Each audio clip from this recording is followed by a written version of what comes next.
That's better. I got the volume to work. Always helps when you have the mic on. Anyway, the doctor's in. Let's begin. Thank you for joining me here today. Oh, I'm going to give it about another 30 seconds or so. And just because, it's worth just getting those just making sure things work right. Second time doing this on YouTube. On the YouTube of Zawaldo. You know how that is. You just want things to work. All right, it seems to be going through. Slightly slow. One of those things. I'm kind of just like looking at myself go back and forth and back and forth and back and forth and back and forth. And it is what it is. Anywho. Look at that. Oh, wait. Dang.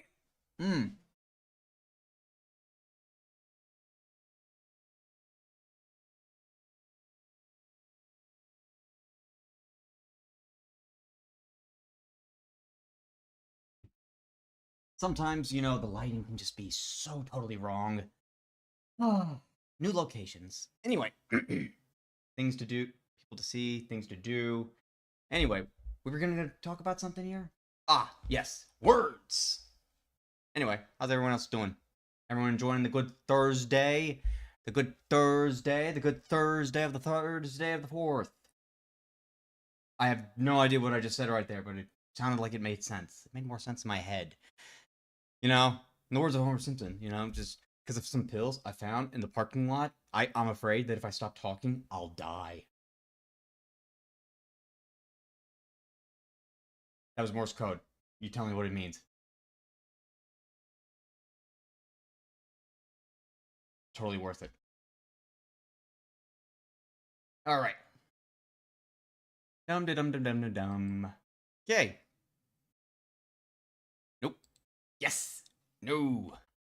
There we go. Oh wait, I didn't click it yet. Oh darn. Anyway.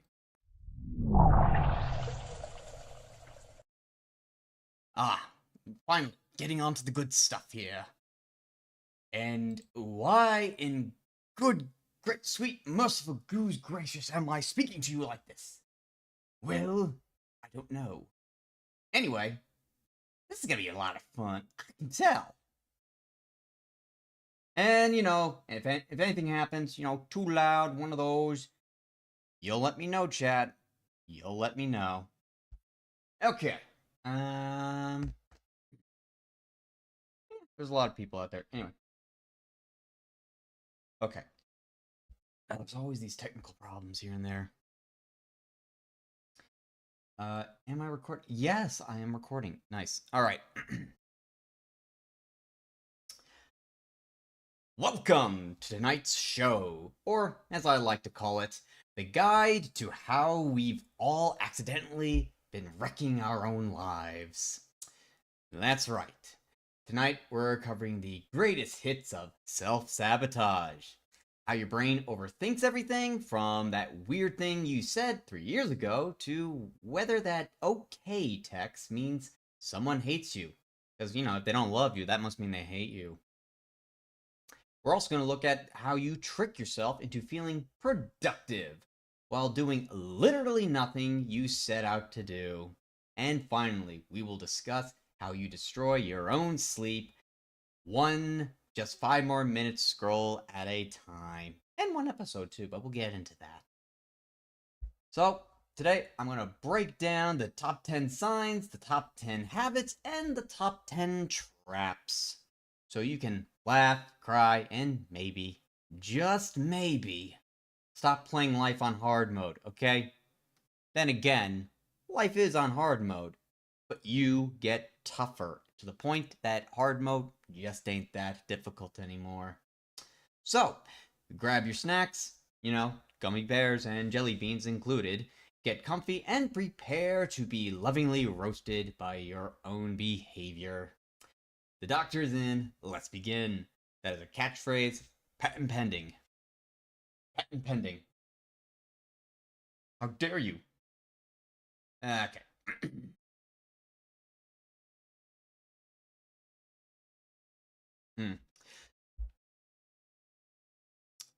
All right. Top 10 signs you're overthinking everything. Ah, yes. Overthinking. The art of creating problems that didn't exist and stressing about solutions no one asked for. Why enjoy your life when you can just replay that awkward thing you said 5 years ago? So, let's dive into the top ways your brain turns tiny moments into full blown Netflix dramas. The doctor's in, let's begin. Number 10. Apologizing for things no one noticed.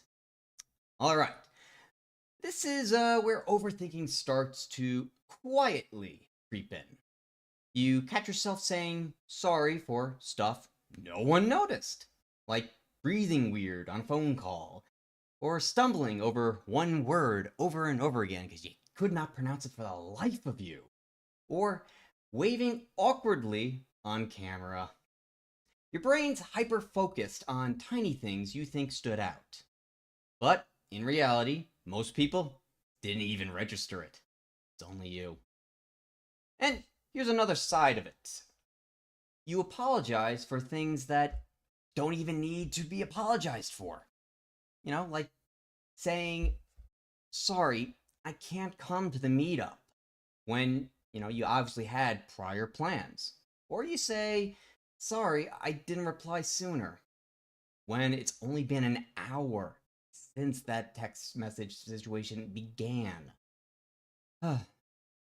This overthinking convinces you that you're letting people down, or that you have to smooth over, or that you have to smooth over situations where no one's upset in the first place. Absolutely ridiculous. Let's learn more.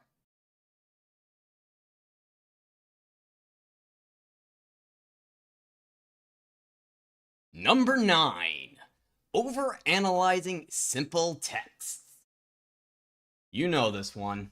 Someone replies with okay or sure, quote unquote, and suddenly your brain is in alert mode.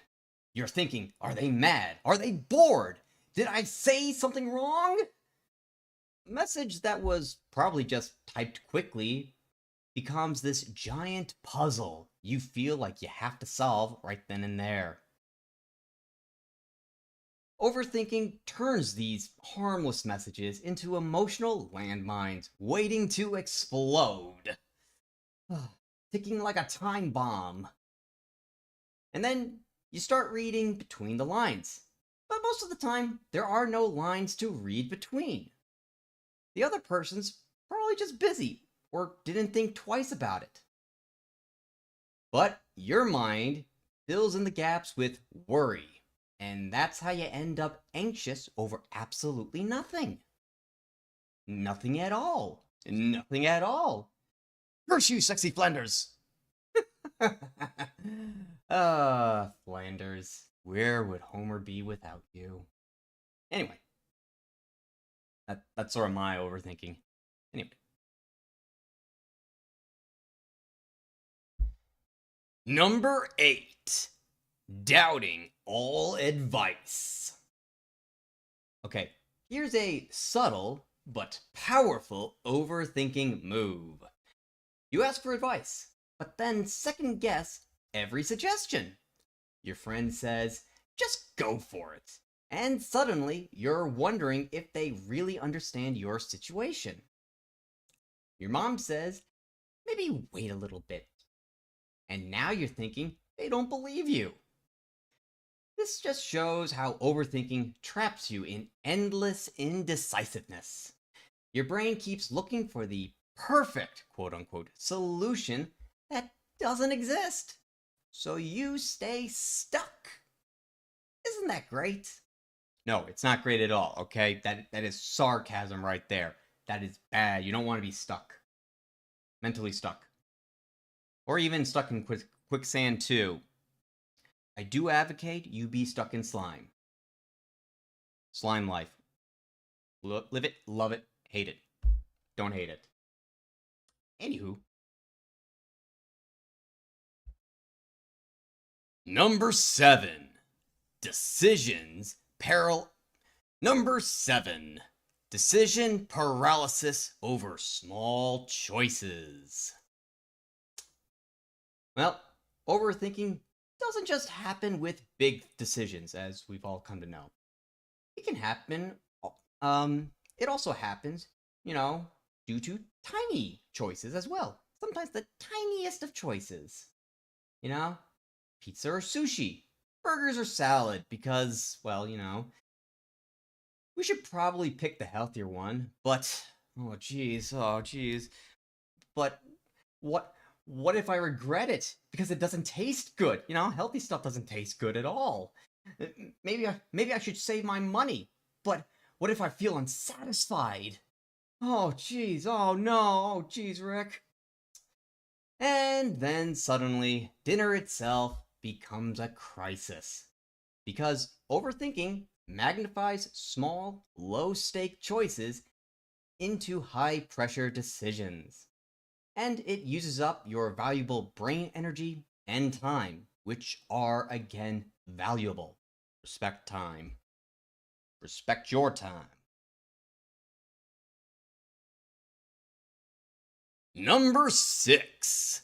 Writing and deleting messages. The draft, delete, repeat cycle. You type out a message, you know, then you're just like, nah, that's too blunt. You rewrite it. Then you're just like, nah, that's way too soft. That does not get my message across at all. Too much fluff. You delete it and start again. And then maybe you don't send it at all. This is a textbook sign of overthinking where you just want to communicate perfectly. Perfectly. I had to say it again. So you end up over polishing your words until you're stuck on what to say exactly. Trapped in the downward spiral of perfection. So instead of connecting with others, you're caught up in editing and re-editing about what might be the wrong thing to say. Best thing to do is just send something, okay? Yeah, just go with it, even if it's just one word.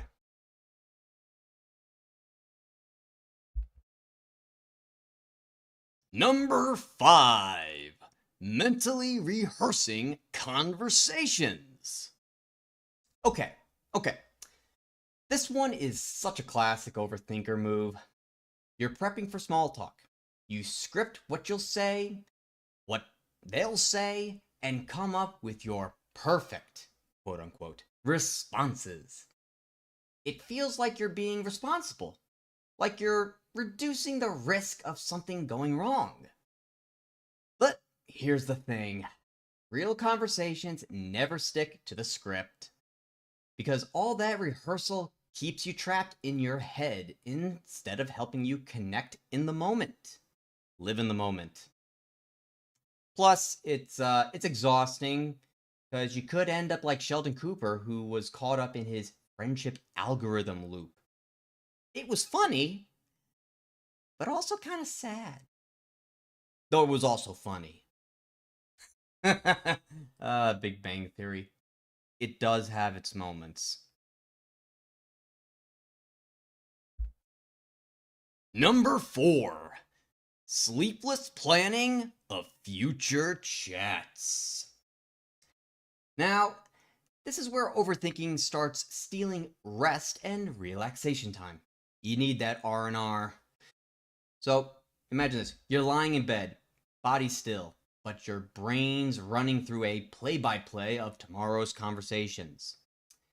What you'll say is what they might say and what you'll say to that.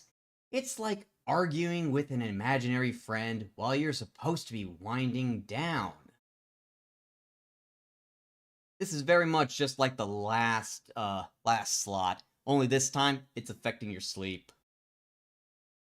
With this, you end up becoming anxious, and now that you're robbed of the sleep you need to actually handle your future conversations for real, you become reactive instead of responsive. So you already put yourself at a disadvantage if you're doing this planning at night when you should be sleeping.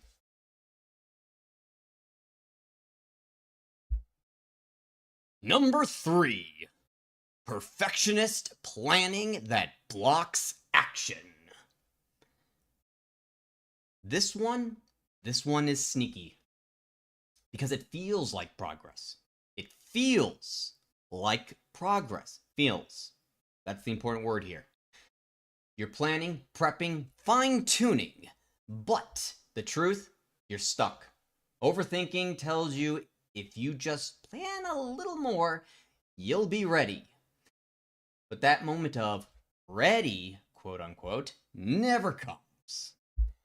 That's why this ranks so high on my list. It stops you from starting.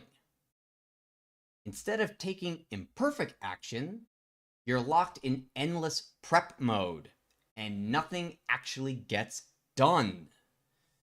You're not moving forward, and if you're not moving forward, you might as well be moving backwards. Or standing still. Both of which don't really reach the objective. In my opinion. Number 2. What if spirals... Oh, I'm going to redo that again. Number 2. What if spirals for every option?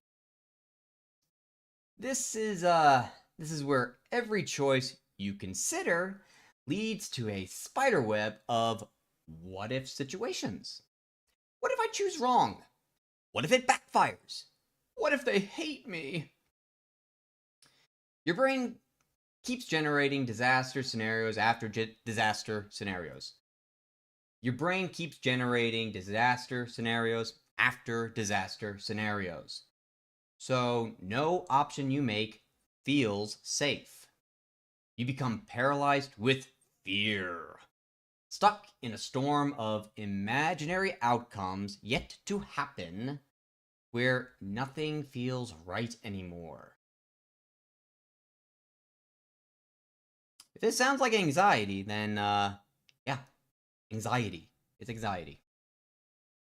Well, anxiety provoking. If this sounds anxiety provoking, it's probably that. It is probably that.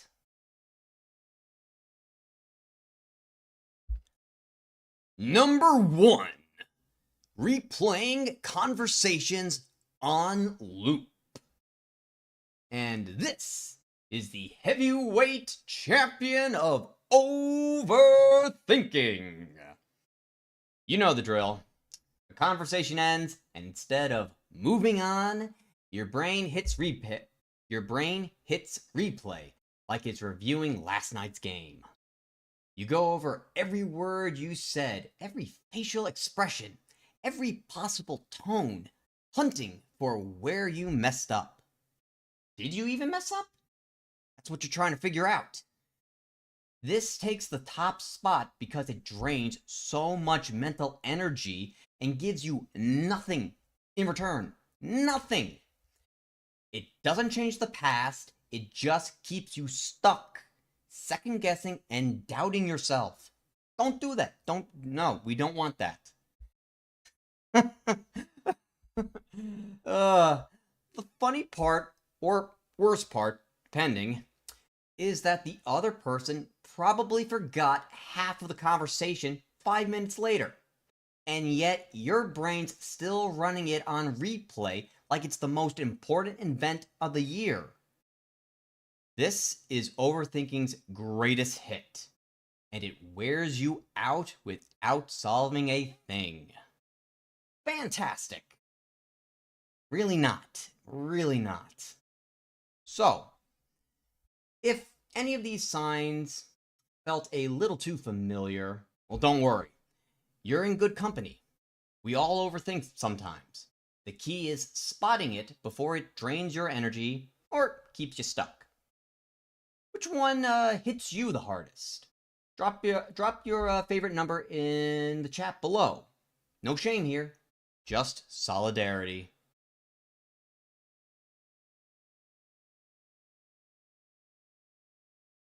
Water time.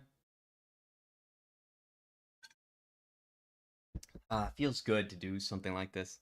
It's kind of enjoyable. You can enjoy these things from time to time. I like it. I like it. Woohoo! No. Oh, you get to try out so many different voices. Should I do Elmo? Should I do an Elmo one? Elmo went to Ron's fundraiser. And then just, it is what it is. Increased resonance or decreasing the size. Vocal exercises. Which is weird because I don't have a mouth. I probably should. Yeah, I probably should. Anyway. With no comments here, we shall move on to the next top 10 list. Are you ready? I didn't say go. I didn't say go. Okay, we're doing this. We're moving on. We're moving now.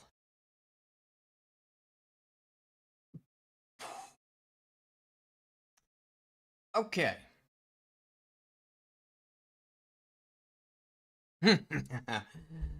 Oh, this is going to be a good part.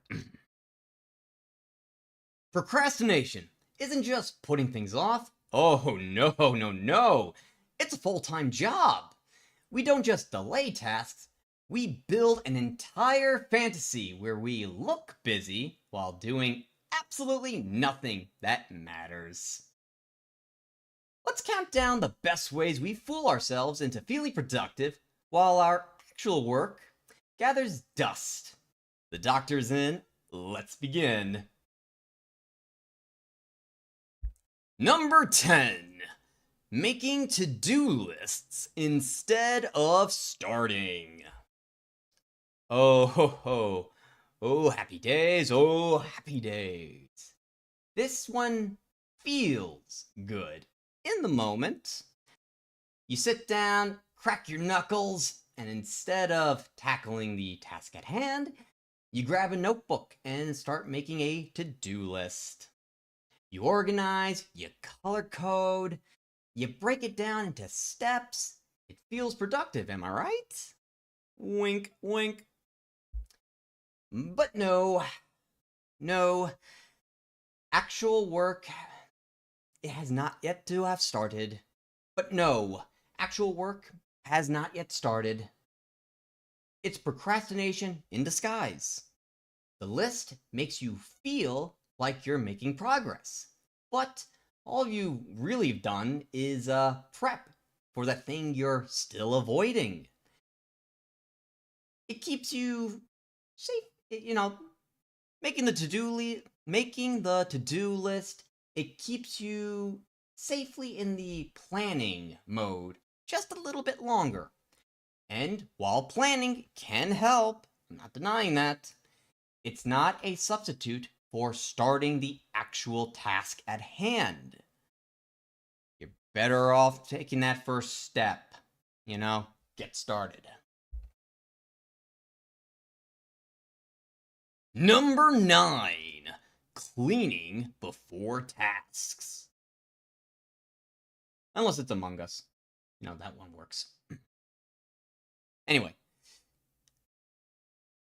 This is actually pretty fun because you can't possibly, again, this is fun because you can't possibly start working until the desk is spotless, the laundry's all folded up, and your pencils are lined up by height and color and pointed at your notepad. Cleaning can feel like a justifiable delay because, hey, clean space means a clear mind. Am I right? Am I right? But the thing is that, often you're cleaning to avoid the thing that really needs your attention. Again, no steps taken towards actually doing the task. It's just another form of procrastination. That was number 9. Number 8. Starting a different task. Ah, yes, the old switcheroo. You skip the thing you should be doing by jumping into a different, easier task. It feels productive because, you're still doing work. But the real priority remains untouched, gathering dust. You did a pretty good job.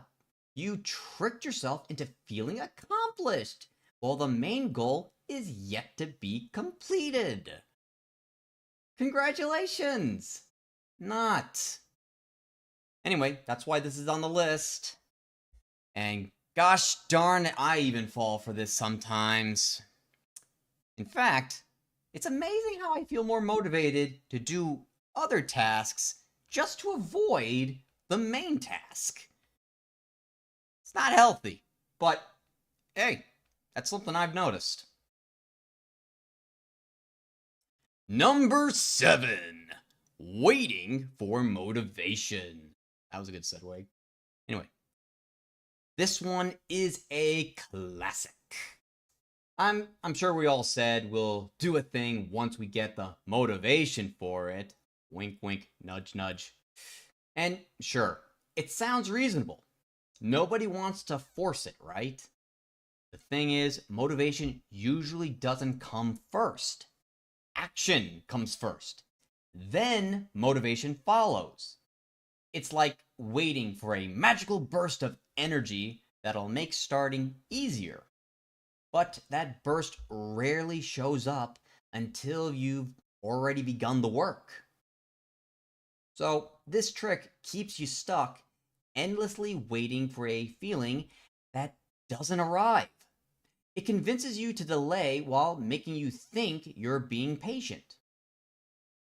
But really, you're just paused at the starting line, not going anywhere, waiting for the good old friend of motivation. Meanwhile, motivation is waiting for you to take that first step.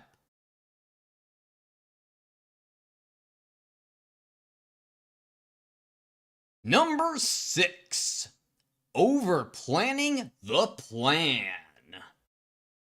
Oh, right. You know the drill here. You start with a plan. Great. But then you plan the plan. And then you plan that plan. You're 3 layers deep, and somehow you haven't taken a single real step yet towards the goal. Over planning feels productive. A lot of these things on the list do feel productive, but really, over planning, you're just stuck in prep mode. Instead of getting started, you're building this super detailed roadmap that keeps growing and growing and growing. It's impressive. It really is. But it becomes a reason to keep delaying the actual work. Overplanning is just another stall tactic in disguise. Let's not fall for it anymore. 18 times was too much for me, if you...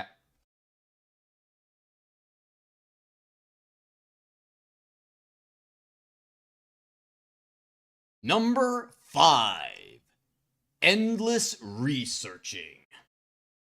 And I love research. I like research. This one feels smart. It genuinely feels smart because you are gathering more information so you can do it right, so you can be perfect. But when does the researching end exactly? And when does the doing begin? The thing is that endless research keeps you stuck in that prep mode mentality. The more you read, the more it feels like you're working. But again, nothing is actually getting done. This is just procrastination wearing a scholarly disguise. Nothing wrong with research again. However, you have to put a stop to it and make the first move.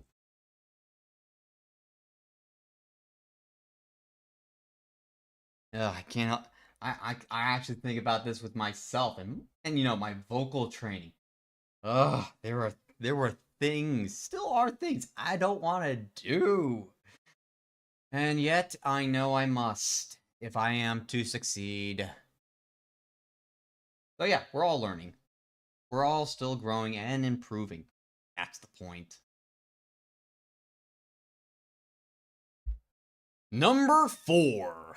Convincing yourself it's too late today. Uh, this is one of procrastination's slickest moves. You look at the clock and tell yourself, I'll start fresh tomorrow. There's always tomorrow. I mean, why do today when you can do tomorrow? To which I say, what is today when yesterday's tomorrow? Huh? Well, because this whole convincing yourself it's too late, it feels like you're being kind to yourself because there's no point in rushing now, right? But that clean slate tomorrow, it keeps moving farther away.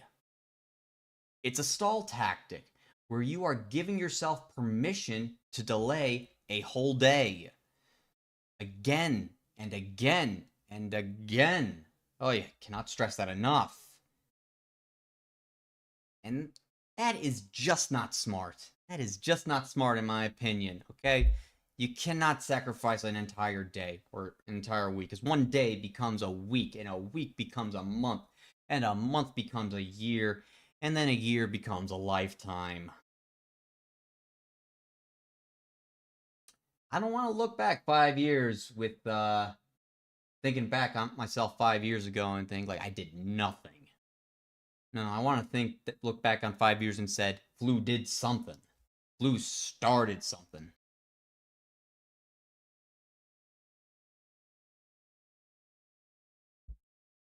Number 3.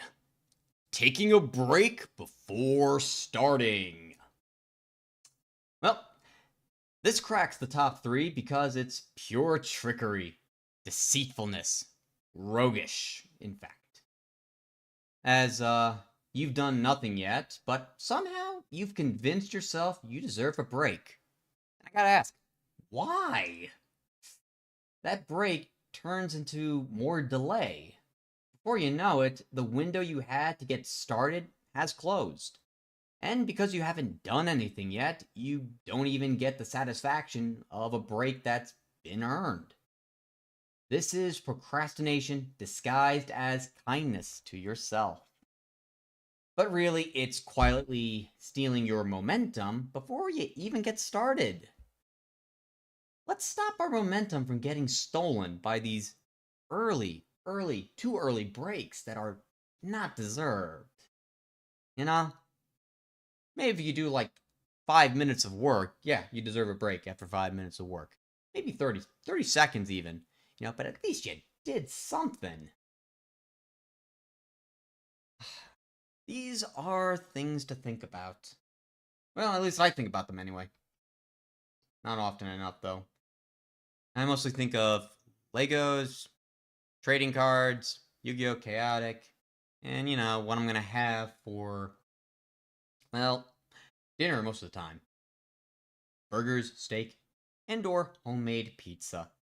You gotta get one of those ovens. Those things are fantastic. Anyway. Number 2. Watching productivity content instead. Oh no! Wait, no. I gotta sound more serious here. Oh no! Well, this one, in all honesty, this one hurts because it it feels like you're doing something helpful.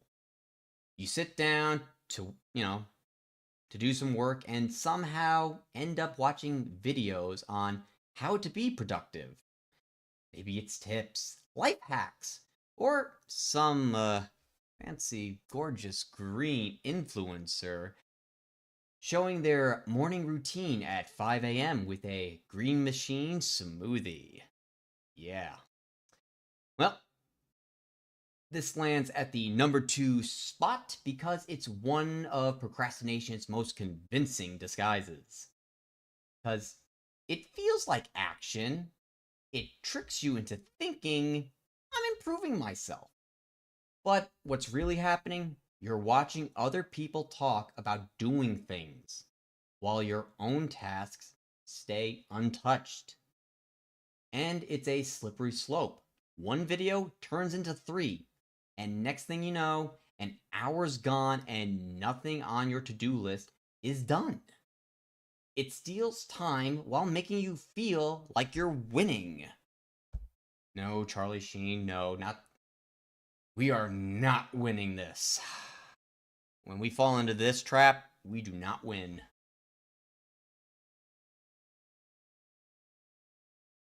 Number 1. I work better under pressure. Oh yeah, the ultimate procrastination battle cry. I work better under pressure. After all, pressure does make beautiful diamonds. And hey, sometimes it really feels that way. I like to be a diamond, you know? That last minute adrenaline kicks in and somehow you pull it off. Congratulations, son. You won. But this is a lie we tell ourselves that keeps procrastination alive. What's really happening is you're relying on stress, panic, and that ticking clock to finally force you into action. Sure, you can get it done, but it often comes at the cost of burnout, sloppy work, and way more anxiety than is necessary. So, that's why I rank this as number 1. Because it's the most convincing trap. It makes us feel powerful, like we're choosing the chaos, when really it's the chaos choosing us. Dang, I really wish I knew how to do chaos control. You think Shadow would teach me? That'd be nice. And there it is. 10 ways our brain tricks us into stalling while we think we're being clever and productive. The first step to breaking the cycle is, of course, spotting the pattern, which is, so at this point, tell me, which one is your go-to procrastination move? Drop the number in the chat below. There is no judgment. We've all been there. Oh, how we have all been there. I like to think I'm number 1. I like number 1 a lot because, again, diamonds.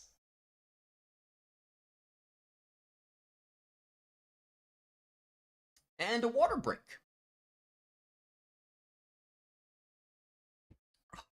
You gotta drink water. You really do. Oh, because the pipes are calling. Rah! Anyway, sometimes you just gotta have fun. Gotta have fun with it. I try to have fun with it. Ah, good. You know what? I might do more of these top 10 lists because these are actually coming across as like fun, more fun for me because I get to try out more vocals.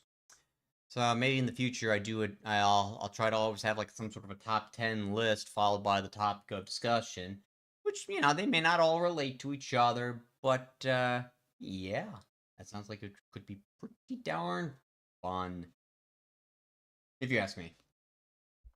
Anyway, I know you've all been waiting for this next part, okay? This next part.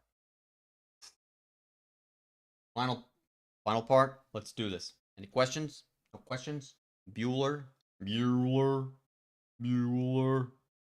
Yeah, okay, we're good. Thumbs up, let's do it. Thumbs up, let's do it. I don't know why I'm doing that. Oh yeah, I do. Sweating, melting, slime bullets here.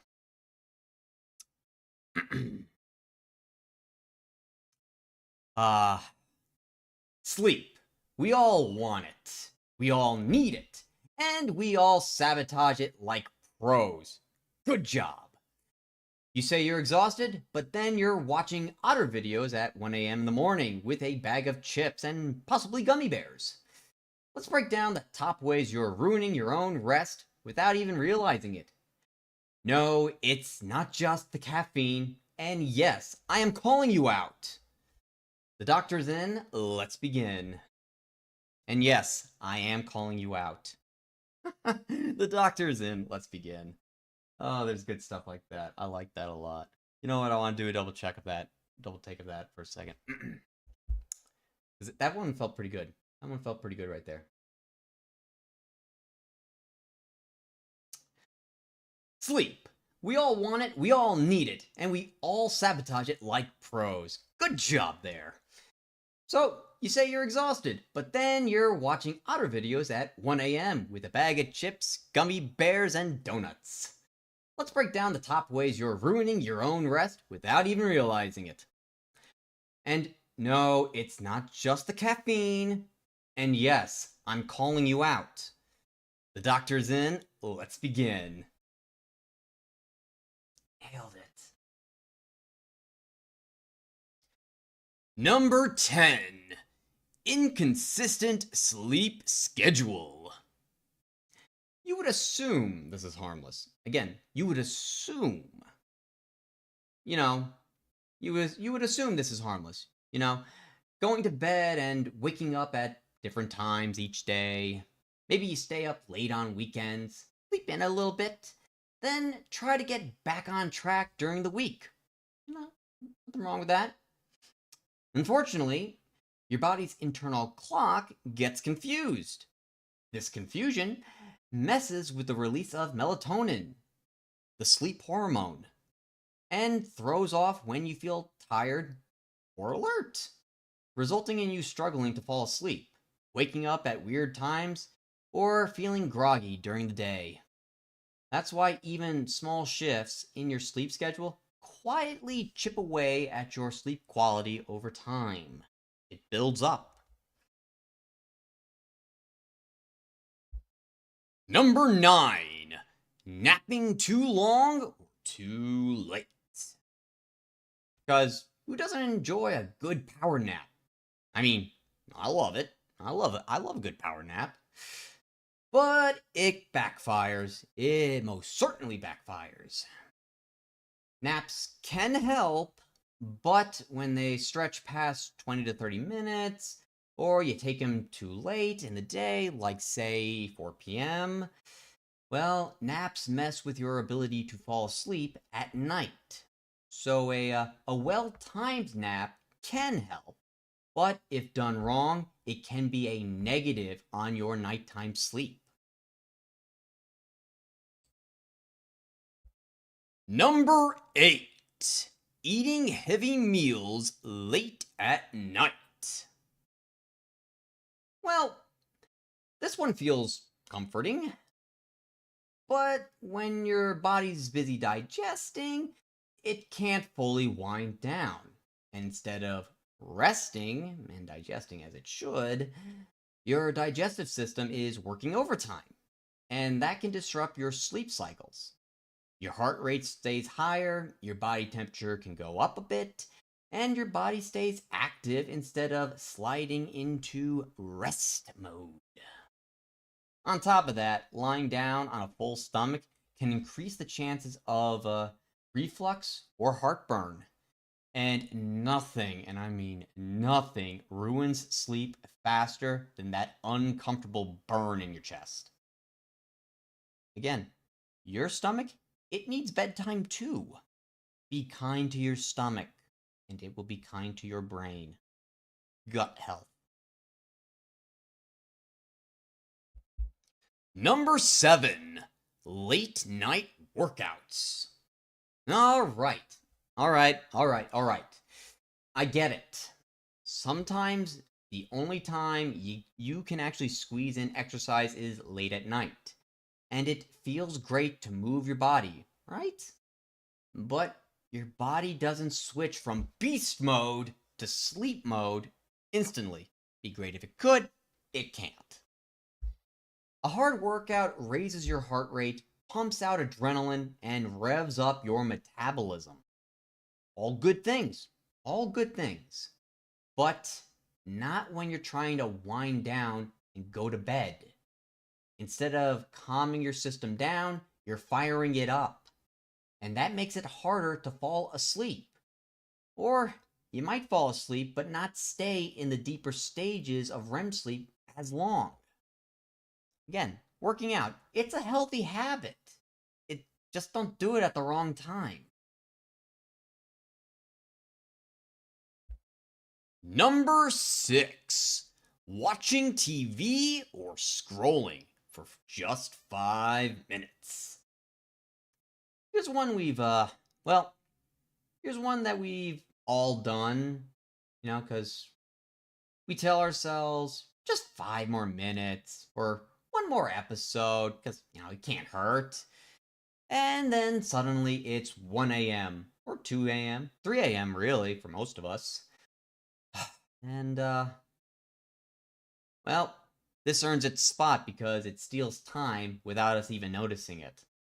Plus, the blue light from the screens, whether it's your phone, tablet, or TV, tells your brain to stay alert instead of winding down into that relaxed mindset. Okay? The blue light messes with your melatonin production, making it harder to feel sleepy even when you're tired. It's a habit that feels harmless in the moment, but quietly keeps you up. But the thing is, it quietly keeps you up way longer than you are meant to. But it quietly keeps you up way longer than you are meant to. 5 minutes turns into your entire night, and that ain't good for anyone. We need our beauty sleep. We slimes need our beauty sleep, especially. I'm thinking of Fairly Odd Parents and Cosmo now. Number 5. Checking your phone in bed. Okay. This is similar, but different to the previous spot, because this one happens while you're in bed and the lights are off. You're basically ready to fall asleep as is, But then you pick up your phone for just a quick second. The problem is that now you're bathing your light. The problem is that now you're bathing your eyes in blue light at the exact moment your body is supposed to produce melatonin. That sweet, sweet sleep chemical. The blue light tells your brain to stay awake when it should really be sleeping. And that's why it's number 5 on the list. Even just a simple moment, even when you are in the moment of falling asleep, when you wake up in the middle of the night, do not check your phone. Okay? You might not be able to fall back asleep. Number 4. Drinking alcohol before bed. Okay. This one's tricky because, again, it feels like it helps at first. After all, drinking does calm the nerves and makes you drowsy, right? But here's the catch. While it might help you fall asleep faster, it messes up the deeper stages of sleep, the REM sleep, which is the part of sleep that really restores your body and mind. So you end up waking up more during the night and feel groggy in the morning. Remember, alcohol is a sleep thief in disguise. Sleep thief. We don't want them. Number 3. Caffeine after 2 p.m. Caffeine is sneaky because you think you're fine. You know you're fine. You think it. You might also be thinking, I can drink coffee and still take naps, and still fall asleep. The thing is, caffeine doesn't just perk you up for an hour or so, it stays in your system for hours. The half life of caffeine, which is actually how long it takes your body to break down half of a substance you consume, well, the half life of caffeine is about 5 to 6 hours for most people. So, coffee at 3 p.m. will still be in your bloodstream, at least a good chunk of it, at bedtime. And this will be quietly blocking your ability to fall into deep, restorative REM sleep. And yes, decaf has caffeine too. Coffee is a hidden saboteur that wrecks sleep hours after your first sip. Especially, again, don't drink it after 2 p.m. Number 2, letting your mind race with to-do lists. Oh, goody. Combination mode. Here's where overthinking crashes the sleep party. Here's the scene. You're in bed, but your brain's working overtime, reviewing tomorrow's tasks, solving problems, prepping conversations, or even creative designs. Thinking about creative designs like an art comic or Lego builds that must be completed. Your mind is in work mode when it really should be shifting into rest and sleepy time mode. Instead of winding down and relaxing, your brain is solving problems, strategizing, and staying alert. And when your mind's alert, your body follows. Your heart rate stays a little higher, stress hormones linger, and falling asleep takes longer. Plus, even if you do drift off, racing thoughts make it harder to stay asleep. Your brain's basically trying to multitask sleep and productivity. And spoiler, it fails at both.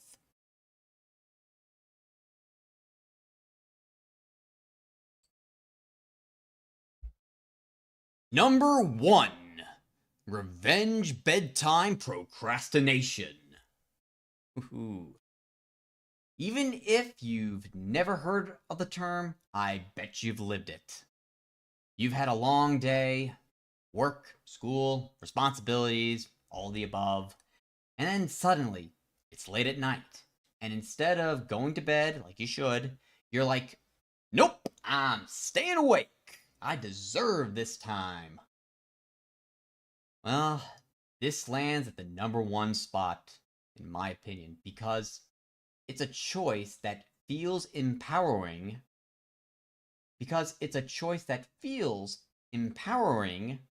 In the moment, but wrecks your sleep on purpose. You stay up scrolling, gaming, binge watching because you're trying to reclaim control after a day that felt out of your control. You know? But the price is steep for your sleep. As you go to bed way late, get less sleep, and the next day feels even harder than before.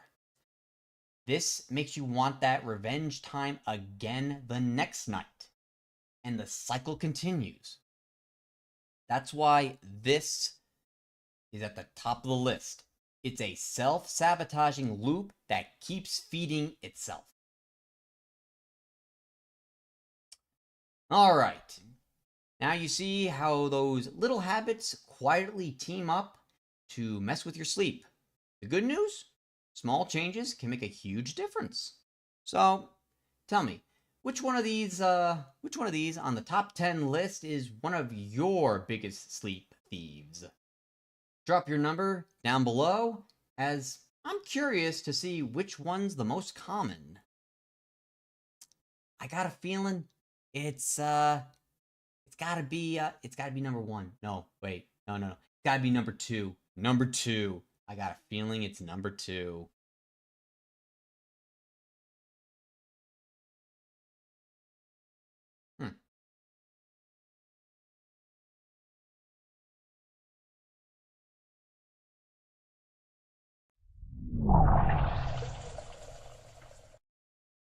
All right. Well, thank you everyone for joining me here today. I do like to hope you think you have learned something. I don't know if I just said words right there. Kind of confusing. I like to think I said stuff. I really, really do. Anywho, well, I like to have fun with it. Again, like I said before, this making a top 10 list, pretty fun. To include this with my other content for my channel would more than likely be a great benefit. I most certainly would not mind. Making the additional features here and there, yada yada yada. Once I reach my goal of getting the certain number of subs, I'll get more of a model update, yeah, and overlays. I could probably do that right now, but there's a lot of stuff. One thing at a time. Again, thank you for joining here today. I do hope to do more content similar to this in hopes of, changing someone's life, making something a little bit better, providing knowledge, and overall just making a mark on the world. Slime forever, am I right? Green is my color. For more than one reason. Could be just jelly envy. Ooh. Or voices. I like doing voices. I just hope I wasn't too loud for everyone here. Anyway, enough said. It's Friday Eve. Let's party a little bit later. Please also like and subscribe my general YouTube channel. Follow me on X.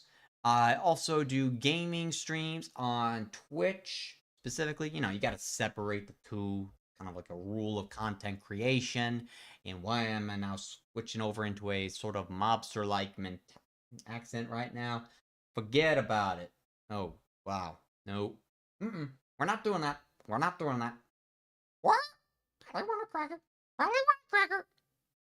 Now you're just being silly, Flo. Now you're just being silly. Nope. Now you're just being retarded. Yeah, I think I am. I'm just below the line.